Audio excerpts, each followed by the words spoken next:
Glória a Deus. Boa noite. A graça e a paz. Bom estar aqui com vocês nessa noite. Amém? Muito bom mesmo.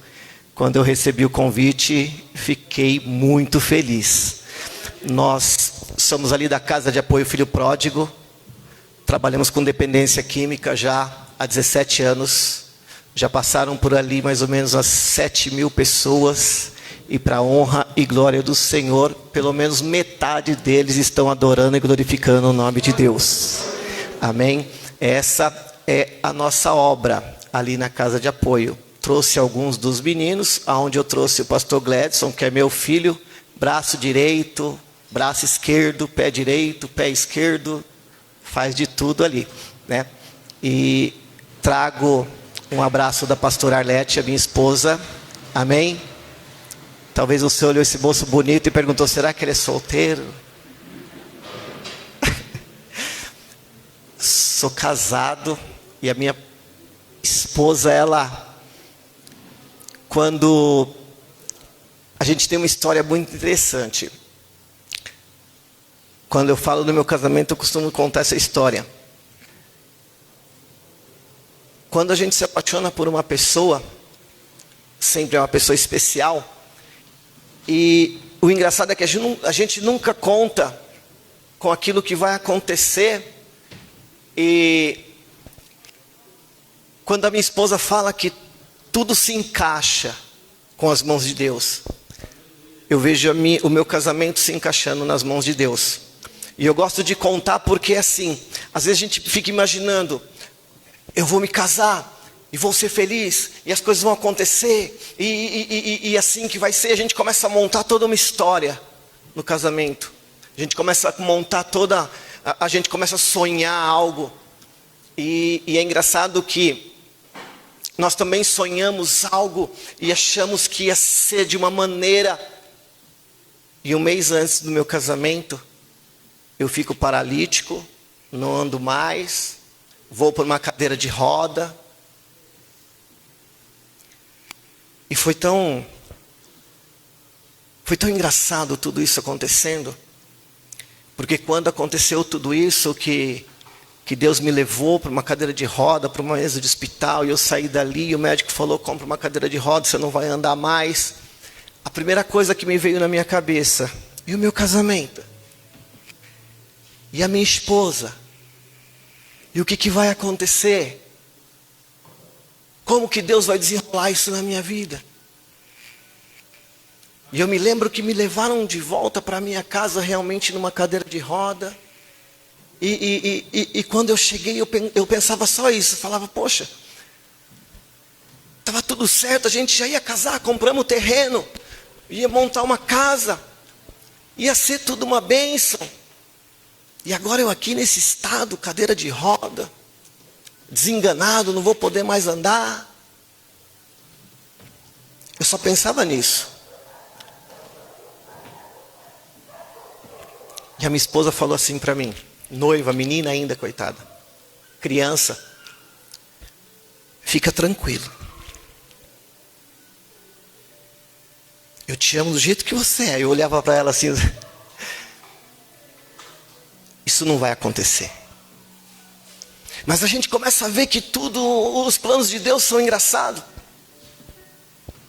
É como se Deus falasse assim, olha, eu vou criar uma situação, e no meio dessa situação eu vou falar com vocês, e quando eu falar com vocês, eu vou tirar vocês dessa vida que vocês estavam sonhando, mas fica tranquilo que eu vou te levar para algo bem melhor do que aquilo que vocês sonhavam.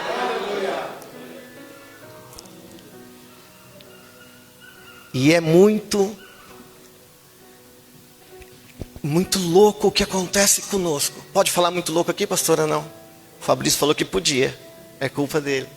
É muito louco aquilo que acontece com a gente. Aí depois uma cadeira de roda e Deus começa a trabalhar, e Deus começa a fazer algo na minha vida. E a gente começa a ver a glória de Deus, a gente começa a entender um pouco mais de Deus. Mas como eu falei, a gente era jovem, criança, menino ainda, apenas 20 anos. E Deus é muito gostoso você conhecer Ele, mas se você deixar uma brecha, você esquece muito rápido aquilo que Deus te fez. Você acaba esquecendo, porque quando nós somos jovens, eu fiquei feliz de ver jovens cantando aqui. Quando somos jovens é difícil, o mundo parece que nos traga. E de repente tudo aquilo que era um sonho, tudo aquilo que Deus tinha feito em nossas vidas começou a degradar. Começamos a esquecer de Deus tudo muito rápido. O mundo tira a gente. De repente eu já não acreditava em mais nada daquilo. E de repente a gente não agradecia mais a Deus, a gente não agradecia o que tinha acontecido pelo milagre. Aliás, acho que nem um milagre a gente tinha consciência. Nem um milagre a gente tinha consciência. E nós fomos nos afastando de Deus. Deixamos Deus, continuamos a nossa vida. Mas se Deus tem um plano na tua vida, irmão, se Deus tem um plano na tua vida, irmã, fique tranquila, vai acontecer. Eu costumo dizer que você não morre antes do plano de Deus acontecer na tua vida. Você pode acontecer de tudo, você pode ir para a mesa, você pode ficar para a cadeira de rodas, você pode apanhar, você pode ser surrado. Mas se Deus tem um plano na tua vida, ele vai acontecer. E Deus tinha um plano em nossas vidas. Fomos abençoados de uma forma diferente. E conseguimos conquistar muitas coisas. E vimos que estava indo bem. Mas esquecemos do plano de Deus. E mesmo assim continuamos e fomos progredindo um pouco mais. E aconteceu coisas nas nossas vidas. E a gente tinha esquecido da promessa de Deus. Não lembrava mais da promessa de Deus. Tinha deixado a promessa de Deus lá. E a gente tinha deixado, esquecido. E continuamos a prosperar com as nossas mãos, com as nossas forças. E as coisas acontecendo. Mas de repente você olha para trás. Eu construí tudo isso. E Deus fala, mas não foi com a força do teu braço, foi com a minha força. Eu quem prosperei. E de repente, como se Deus falasse assim, então eu vou te mostrar o que você está deixando para trás. Eu vou te mostrar as obras que eu tenho na tua vida. Eu vou te mostrar o sonho que eu tenho contigo. E eu vou fazer você voltar para a minha igreja, para a minha casa. Mas como assim, se eu já tinha esquecido de Deus? É rapidinho, não entrei na palavra não, irmã. Fica tranquila, até a meia-noite a gente sai daqui hoje. Minha vida estava plena. A vida da minha esposa estava plena. Já tínhamos filhos. Estávamos abençoados. Mas sem a glória de Deus na nossa vida. Eu me lembro, foi muito engraçado. Um dia, eu acordei para mim trabalhar. E como se eu fizesse um movimento brusco. E não conseguia tirar as pernas do lugar. E as minhas pernas não obedeciam mais. Eu chacoalhei a minha esposa e falei, ei, acorda. Eu não consigo andar. Ela me levantou, me colocou sentado. Eu ali sentado fiquei. Aí todo mundo correu, já chamaram pessoas e já me levaram para o hospital. E quando eu cheguei no hospital fizeram uma ressonância na minha coluna. E eu lembro quando o médico falou assim, olha, eu nem sei como você está andando. Aí o médico falou, você já mexeu na coluna? Eu falei, já tirei um tumor da minha coluna. Ele falou, então, eu tenho uma péssima notícia para você. Você tem um outro tumor na coluna. E eu nunca vi ninguém tirar um e sair andando, quanto mais dois. Você só tem uma chance. Ir para a sala de cirurgia e operar. Mas você precisa assinar um termo de responsabilidade. Eu falei, não precisa assinar não, pode operar. Você tem certeza disso? Eu falei, tenho. Olha só como acontecem as coisas, me operaram. E quando me operaram, eu fiquei alguns dias internado, voltei para minha casa. E o mesmo trâmite, as mesmas coisas, quase a mesma cadeira de roda, o mesmo jeito. Já tinha um filho.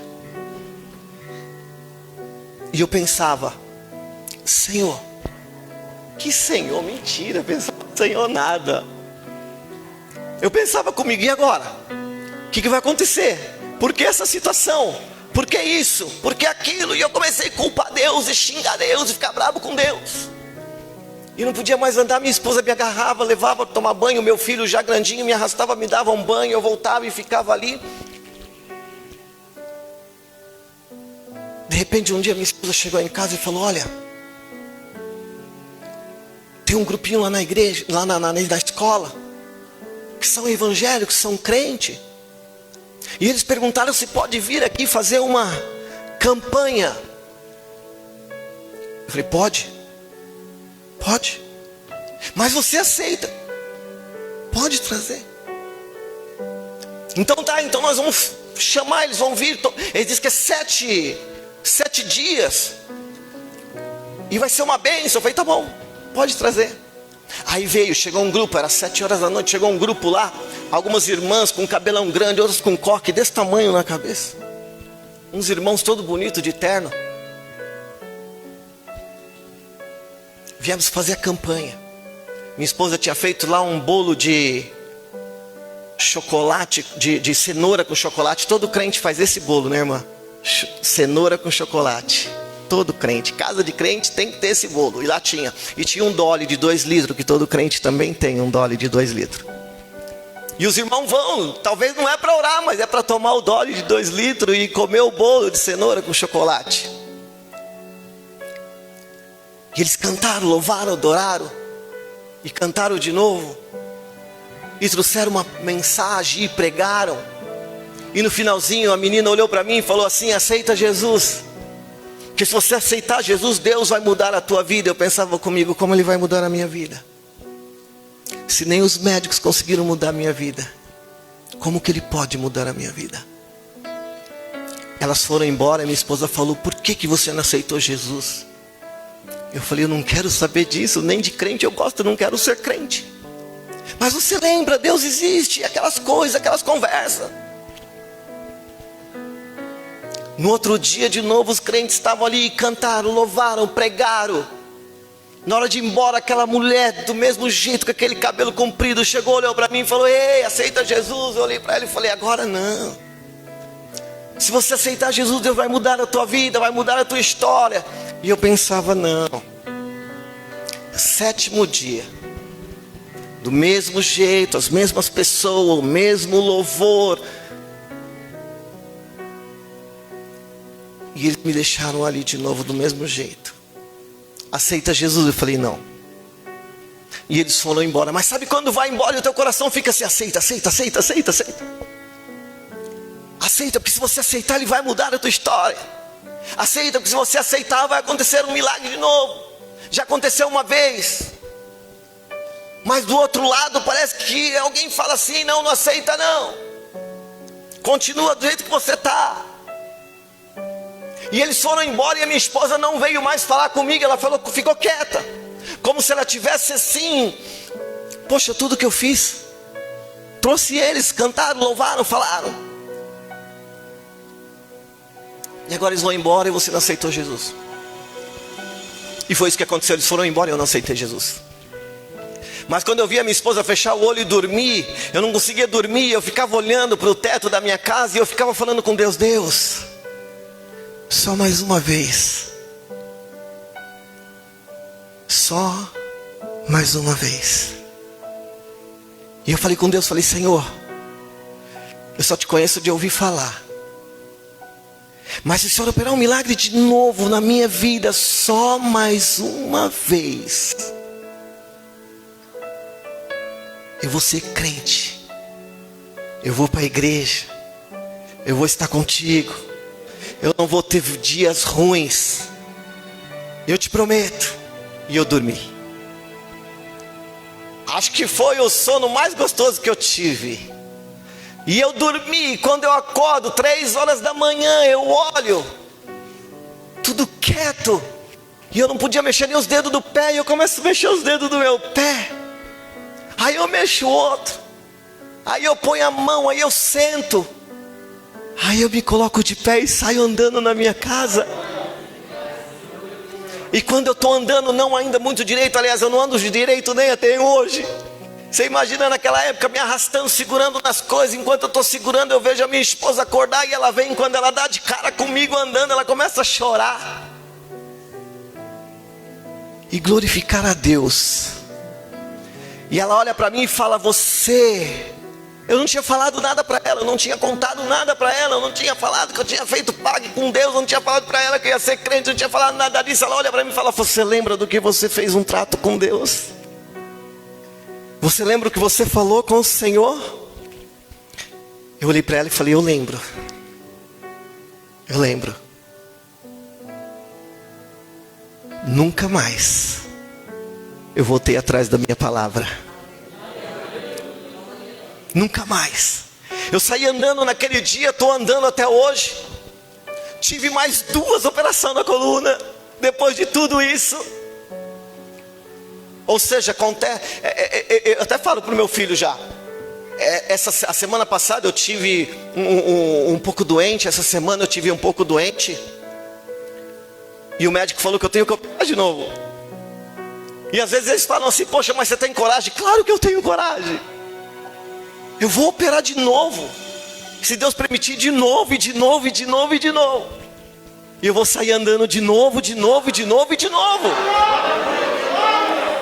A partir do momento que eu aprendi e eu aceitei que quando Deus tem uma obra na nossa vida, ela vai acontecer. Eu vou operar quantas das vezes for necessário. Vou sair andando de lá, vou aqui glorificar a Deus. Isso, irmão, só acontece com quem crê. E depois que aconteceu, aí depois eu fui estudar, aí fui fazer teologia, aí depois Deus colocou a casa de recuperação na minha mão, aí começamos a trabalhar com dependente química, aí estava indo tudo uma bênção, estava indo tudo muito legal, o Gledson já estava lá, as coisas já estavam acontecendo, e um dia eu vou virar.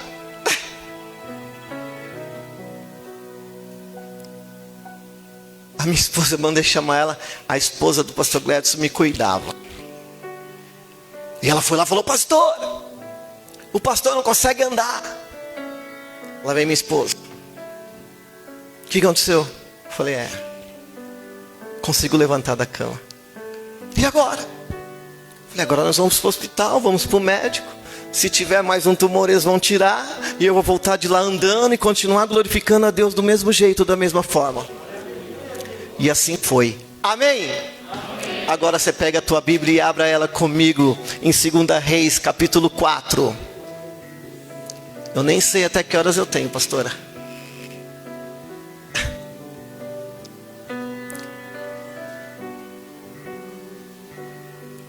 Segunda Reis, capítulo 4. Aonde nós vamos voltar na mesma história. Amém? Diz assim na minha Bíblia: e uma mulher das mulheres do filho do profeta clamou a Eliseu dizendo: meu marido, teu servo, morreu, e tu sabes que teu servo temia ao Senhor. E veio o credor e levou-me meus 2 filhos para serem seus servos. E Eliseu lhe disse: que te hei de fazer? Declara-me o que tens na tua casa. E ela disse: a tua serva não tem nada em casa, senão uma botija de azeite. Então disse ele: vai, pede para ti vasos emprestado a todos os teus vizinhos, vasos vazios e não poucos. Então entra, fecha a porta sobre ti, sobre os teus filhos, e deita o azeite em todos aqueles vasos e põe a pátios que tiver cheio. Partiu, pois ele fechou a porta sobre si, sobre os seus filhos, e eles traziam vasos e ela os enchia. E sucedeu que cheio foram os vasos. Disse ao teu filho: trazei-me ainda um vaso. Porém ele disse: não há mais vaso nenhum. Então o azeite parou. Então veio ela fazer a saber o homem de Deus, e disse ele: vai e vende o azeite, paga a tua dívida, e viva tu e teus filhos do resto. Amém? Os personagens aqui, eles mudam. Os personagens aqui, eles vão mudando, mas tem alguns personagens que nos chamam atenção. Logo na história já fala que era uma viúva. Logo na história já chama a atenção que era uma viúva. E quando chama a atenção que era uma viúva, já é para que venha saber a história da viúva. Uma viúva hoje, nos dias de hoje, já é complicado ser viúva. Já é complicado, às vezes o marido trabalha e ela não trabalha, está em casa. E quando o marido morre, ela tem que correr, trabalhar, sustentar os teus filhos. E já não é fácil. Naquela época era muito pior. Naquela época era complicado. Quando você se tornava viúva, você não tinha direito de nada. Você não podia comprar, não podia vender. Você não tinha direito de nada. E quando o esposo morria, ficava o mais velho. O mais velho sim, ele poderia comprar, ele poderia colher, ele poderia fazer trocas, ele poderia sustentar a tua mãe. Só que veio o credor e levou os filhos. O credor, quando chegou lá, pegou os maiores. Vou deixar você aí com as crianças, porque o teu marido tinha um trato comigo, e eu vou levar os seus filhos para serem meus servos, para serem meus escravos. A mulher talvez passe ali alguns dias com aquilo que ela tinha, só que aquilo vai acabando, e chega um momento que termina, ela já não tem mais nada, ela não tem mais arroz, não tem mais feijão, não tem mais gordura, não tem mais óleo, não tem mais nada, acabou tudo. Ela fala para o teu filho, vai lá e chama o profeta, porque certamente o profeta, ele vai saber ele vai ter uma saída, ele vai me ajudar, ele vai trazer mantimento, alguma coisa ele vai fazer. E o menino vai lá, chama o profeta, lá vem o profeta. E o profeta vem, porque eu até sei, o profeta vem pensando, não tem problema, ela perdeu o marido, mas ela tem alguma coisa lá, talvez ela tenha uma cabrita, a gente vende a cabrita, mata a cabrita, faz alguma coisa, ela só não está sem o filho, levaram também o filho como credor, ela só está precisando de alguém que administre alguma coisa para ela, simples assim, talvez eu chegue lá e administre a vida dela e está tudo certo.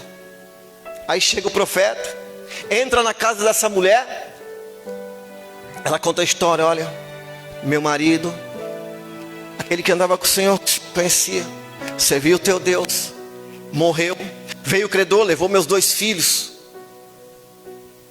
Ele falou assim, o que você tem na tua casa?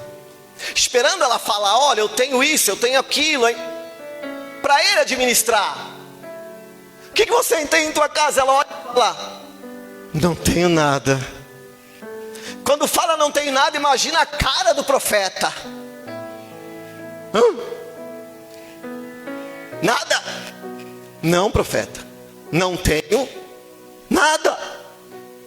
O profeta, acho que em questão de segundos ele pensou, e agora? A mulher não tem nada, não sobrou nada. Então se ela não sobrou nada, não tem nada para ser administrado. Se não sobrou nada, talvez ela estava com problema de ir até a botequim, mas não tem nada. Aí ela fala, a não ser uma botija de azeite. Talvez não for tanto glória assim, porque talvez você não conhece. Mas tem uma história que diz que naquela época tinha 3 tipos de azeite. Tinha um azeite que você fritava batatinha com ele. Tinha outro azeite que servia para acender as lamparinas, as espiriteiras. E tinha um outro azeite que quase ninguém comprava. Ele era caro. E quem comprava era só quem realmente acreditava em um milagre. Quem comprava aquele azeite comprava para o casamento do filho, comprava quando fosse consagrar alguém, comprava porque sabia que aquele azeite era consagrado a Deus, e se passasse em alguma coisa, sarava, curava. Só quem comprava era só quem realmente cria em Deus. Aí ela falou assim, não tenho nada a não ser uma botija de azeite. O profeta olhou, o que é, senhora? O que a senhora tem? Uma botija de azeite. Ele falou, se a senhora tem azeite, a senhora tem tudo, fica tranquila. Se tem azeite é porque tem fé. Se tem azeite é porque está crendo. Se tem azeite é porque o milagre vai acontecer. É a mesma coisa de você falar, ei Deus, eu não tenho nada na minha casa, mas eu creio que o milagre vai acontecer. Eu ainda creio que eu vou ser curado. Eu creio que meu filho vai voltar. Eu creio que ele vai sair da droga. Eu creio que meu marido vai se converter. Eu não tenho nada, mas me sobrou um pouquinho de fé ainda, Senhor. E esse pouquinho de fé que eu tenho, ele vai ser transformado e vai enxurrar a minha vida. Não é muito, é pouco. Aquela botija não tinha quase nada, mas só foi como se ela falasse assim, ei profeta, aquilo que eu tenho ali, só quem tem aquilo é quem crê em Deus. O profeta falou, irmã, a senhora tem tudo. A senhora tem tudo, a senhora não tem, acabou a comida, acabou a bebida, acabou tudo, mas não acabou a tua fé. Não acabou a tua esperança. A senhora ainda crê. Sim, profeta. Ele falou, então vai nos teus vizinhos, pede vasos emprestados, não poucos. E aí, profeta? Aí derrama nele. Imagina só. Imagina a viúva ouvindo isso. Se fosse você ouvindo.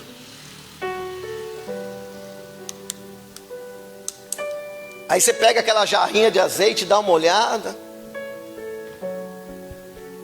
É sério isso, profeta? Claro que é sério. Talvez se Deus quiser provar a tua fé hoje e te pedir algo impossível, como um dia Ele falou para mim, levanta e anda, sai da tua cama. Qualquer um ia olhar para mim, eu ia olhar para mim e falar, pô Senhor, mas é 2 tumores na coluna. É 2 tumores. Se tem um pouquinho de fé, é nesse pouquinho de fé que eu vou trabalhar. E é nesse pouquinho de fé que você vai acreditar. E quando você começar a acreditar, esse pouquinho de fé, ele vai transformar numa fé tão grande que vão passar 7.000 pessoas na casa de apoio e vão glorificar a Deus. É nesse pouquinho de fé que vão se transformar em um mundo. É muita gente, meu irmão. Vão ouvir você falando que você tinha um pouquinho de fé, e você acreditou, e você não desistiu, você perseverou, e hoje são 7.000 pessoas. Pode trazer os vasos, porque é no impossível que Deus vai trabalhar. Não é naquilo que a gente acha, é naquilo que Deus acha. Aí lá foi o menino saiu correndo, foi para a vizinha e falou, olha, a manhã mandou trazer, a senhora emprestar vaso. Manhã mandou falar, você viu que ninguém negou vaso para essa mulher? Você não viu a Bíblia dizendo, olha, mas tem a vizinha do lado esquerdo que negou e ela... Não. Eu imagino os meninos chegando e falando, todo mundo olhava e falava assim, para ela, fica tranquila. Eu conheço ela. Eu não tenho nada para falar dela. Não tem nada que desabone ela. Pode levar os vasos. E diz que vinha vaso, ela ia enchendo. Vinha vaso, ela ia enchendo. Eu fico vendo esse milagre e eu acho tremendo, irmão. Aí diz que de repente vasos estavam todos cheios. E ela pediu, o menino falou, mãe, acabou o vaso, não tem mais. E diz que o azeite parou. Diz que o azeite parou. Eu vou te dar aquilo que você precisa, na medida que você precisa. Você tem um problema para ser resolvido. Você tem um problema para ser solucionado. Se você acreditar, hoje você sai daqui com a glória de Deus, para você resolver os teus problemas, teu e da tua casa, teu e do teu filho, teu e do teu esposo, mas na medida certa. Mãe, acabou. Chama o profeta, fala para ele vir aqui. O profeta vem de novo. Ei, profeta, acabou, não tem mais vaso. Olha a parte mais bonita, a parte mais gostosa é essa. Aí ele fala assim: vai, paga a tua dívida, e vocês e teus filhos vivem daquele que restou. Imagina só, é mais ou menos assim, é uma figuração para você entender o que aconteceu. É mais ou menos assim, aqueles vasos, como se dava o nome para aquilo? Não vou lembrar o nome, mas era um vaso de barro. Imagina aquilo cheio de óleo. Cumbuca. Você falou cumbuca, vai cumbuca. Na Bahia deve ser cumbuca mesmo. Botija. Alguma coisa, vaso. Alguma coisa bem grande. Imagina só. Aí ela vai e manda alguém fazer um cartaz. Só para você entender. Vende esse óleo.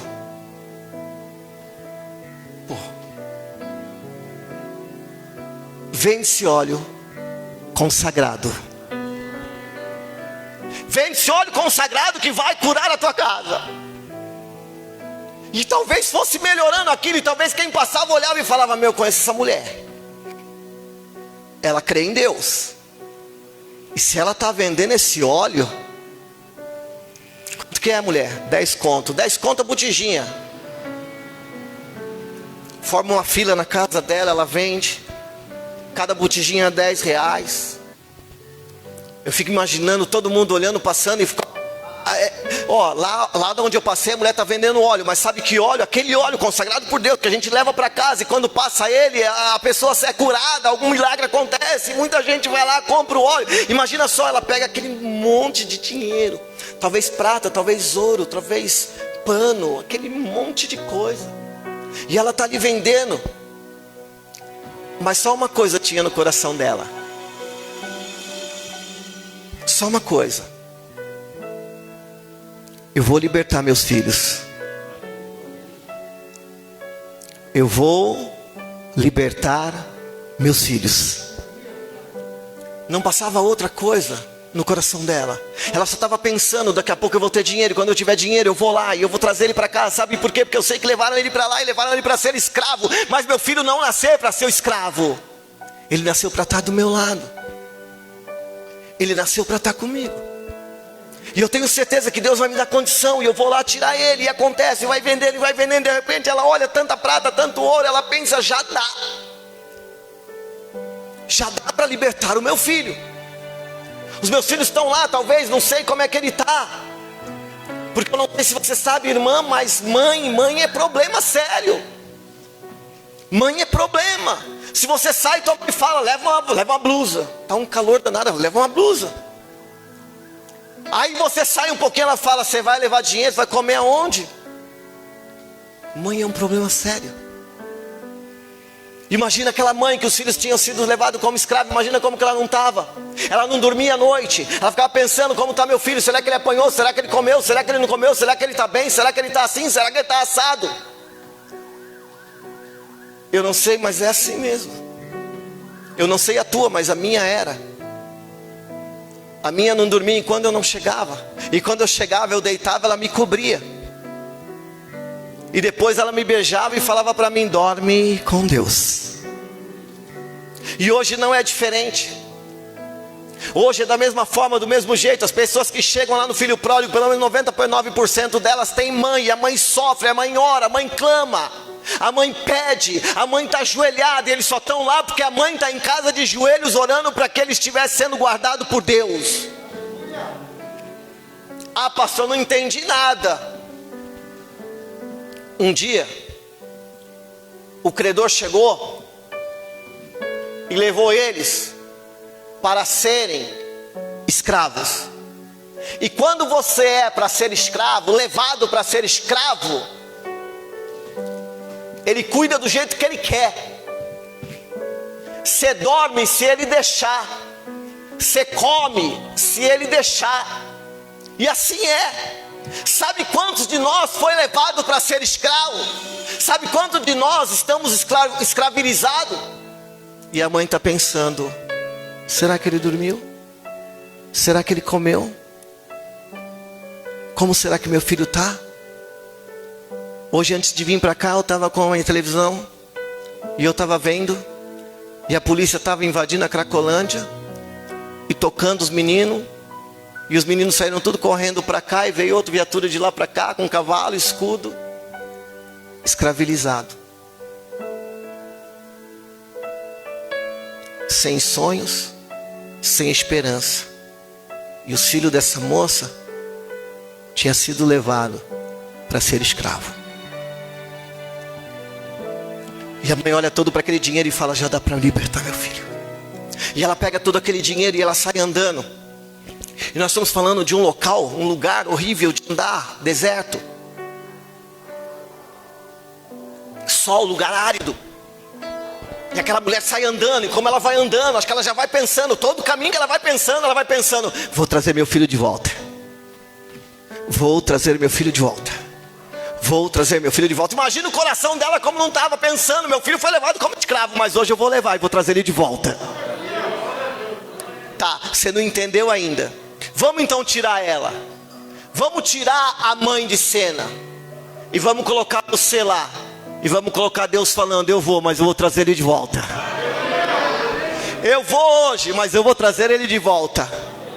Colocaram um preço, e hoje eu estou disposto a pagar. Colocaram um preço, só vai libertar se você pagar o preço. E Deus está falando assim: eu posso morrer na cruz, mas eu pago o preço, eu vou levar ele de volta para casa. Ele não nasceu para ser escravo, eu vou levar ele de volta para casa. E aquela mãe vai chegando perto e não sai aquilo: eu vou levar ele. É assim, meu irmão, a gente sai, a gente desvia, a gente anda, a gente perde tudo, a gente é escravo. E Deus fala assim: eu vou levar ele de volta para casa. Não importa o quanto peçam, eu vou pagar, e que seja muito. Se pedir a minha vida, eu dou. Se tiver que derramar meu sangue, eu derramo também. Mas hoje ele volta para casa. E aquela mulher chega, e deve ter sido mais ou menos assim. Aquela mulher, talvez de longe ela vê o teu filho, e de longe ela vê o seu algoz chicoteando, batendo nele. Como não é diferente de nossas vidas. Quando Jesus chega, nós já apanhamos muito, nós já choramos muito, nós estamos todo machucado, todo arrebentado. Ela olha para o algoz levanta para chicotear o teu filho, e ela com o dinheiro para pagar. Quando o algoz levanta, ela ainda de longe, ela dá um grito: ei! O algoz olha para ela, ela olha para o algoz, ela fala assim: não bate mais nele. Senhora, ele é meu escravo. Não é mais. Senhora, ele é meu escravo. Foi até aqui, mas eu vim pagar a dívida. Como é que é, senhora? Eu tenho todo o dinheiro, e hoje eu volto com meu filho para casa. Imagina só o menininho todo arrebentado, costa machucada, tinha apanhado. Eu não sei você, mas eu voltei assim, todo arrebentado, todo machucado, não conseguia nem andar. E Deus falou assim: hoje você volta para casa comigo. Hoje você volta comigo. Chegou para o meu algoz: pode pôr o preço. Quanto é? Você imagina só, para barganhar a tua vida. Eu não sei você, mas eu conheço a do meu filho. E o meu filho estava já mais 10 anos usando crack. Não tinha mais sonho, não tinha mais esperança. Mas a mãe dele não parava de orar. A mãe dele nunca desistiu. A mãe dele sempre teve a esperança. meu filho vai voltar para casa. E Deus chegou e falou: olha, pode pôr preço, porque até aqui ele foi teu escravo, mas hoje ele deixa de ser, porque eu vou pagar a dívida. Vamos voltar na mulher. O algoz talvez falou: senhora, a senhora não está entendendo, é muito dinheiro. Pode pôr preço. Pode falar quanto vale a liberdade deles. E talvez o algoz falou: olha, tanta prata, tanto ouro. Pode libertar meus 2 filhos. Hoje eles voltam comigo.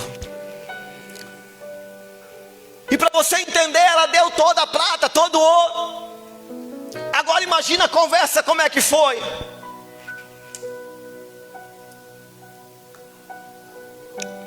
Mãe, eu tinha certeza que a senhora viria. Você não entendeu, então eu vou melhorar para você. Senhor, eu tinha certeza que o Senhor ia acabar com o meu sofrimento. Mãe, todo dia eu lembrava e eu sabia que a senhora ia fazer qualquer coisa, mas ia vir atrás de mim. É quando nós deitamos com aquele problema, quando nós deitamos e achamos que está tudo terminado, quando nós deitamos e pensamos: olha, não tem jeito.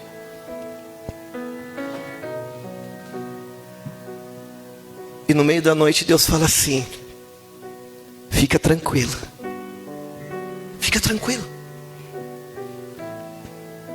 fica sossegado, porque amanhã eu chego na tua vida. E quando eu chegar, eu mudo a tua história. Mãe, eu sabia que a senhora chegava, eu sabia que a senhora viria, eu sabia que a senhora ia pagar o preço, eu sabia que a senhora ia fazer qualquer coisa para a gente voltar para nossa casa. Eu sabia. A mãe abraça os meninos e vem. E o menino fala: mãe, me conta o que a senhora fez. Ela fala: não, chamei o profeta falou para mim. E ela conta aquela história que nós contamos aqui. O agente derramou até acabar aí. Quer dizer que a senhora... Quer dizer que a gente tem dinheiro guardado em casa ainda? Quer dizer que a gente não passa mais necessidade? Quer dizer que a gente nunca mais vai ser escravos? Exatamente isso. Deus encheu nosso celeiro até transbordar. Não entendi nada. Vamos mudar então agora. Vamos esquecer da mulher e vamos lembrar como Deus chegou para mudar a tua história. Vamos se lembrar como Ele fez, como Ele te libertou, o preço que Ele teve que pagar para você estar aqui nessa noite, o preço que Ele teve que pagar para você levantar tua mão e falar: Senhor, eu te aceito como único e suficiente Salvador de minha vida. Mas talvez você fale assim para mim: pastor,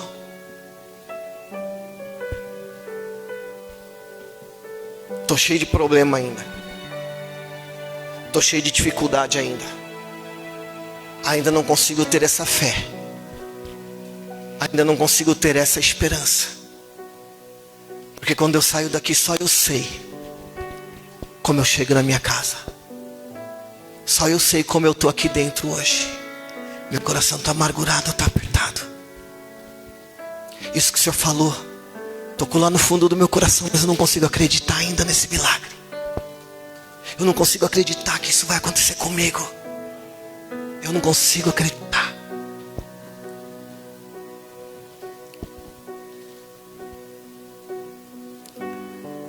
Vai, vende, e você e teus filhos vivei do resto.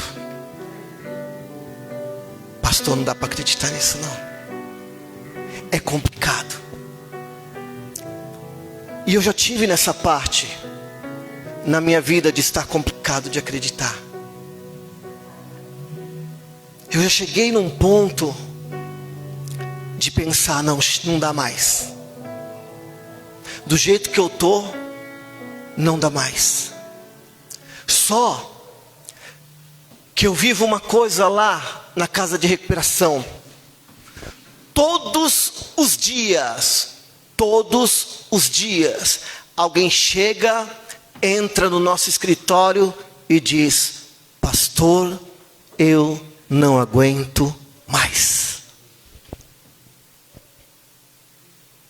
E talvez nós contamos essa mesma história que eu contei para vocês.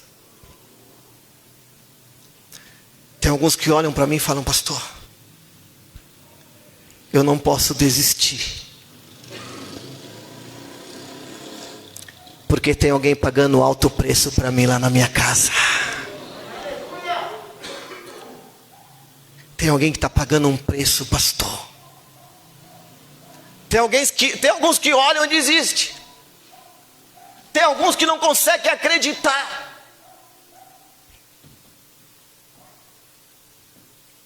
Mas uma coisa é certa.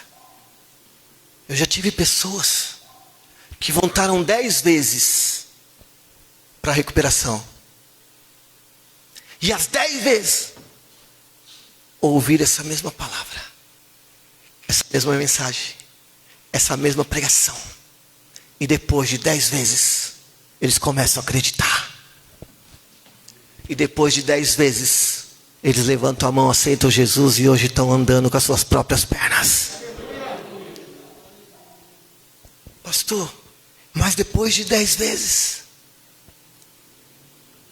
não importa quantas das vezes você cai, o que importa para Deus é quantas das vezes você vai se colocar de pé de novo, e de novo, e de novo, e de novo, e de novo, e de novo, e de novo, e de novo, e acreditar de novo, e de novo, e de novo, e de novo.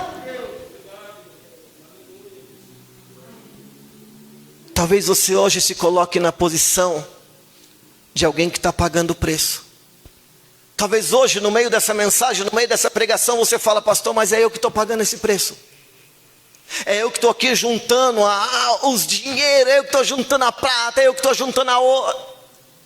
Ei, vou te dar uma boa notícia. Deus mandou eu te dizer que está bem pertinho de você libertar alguém que você ama.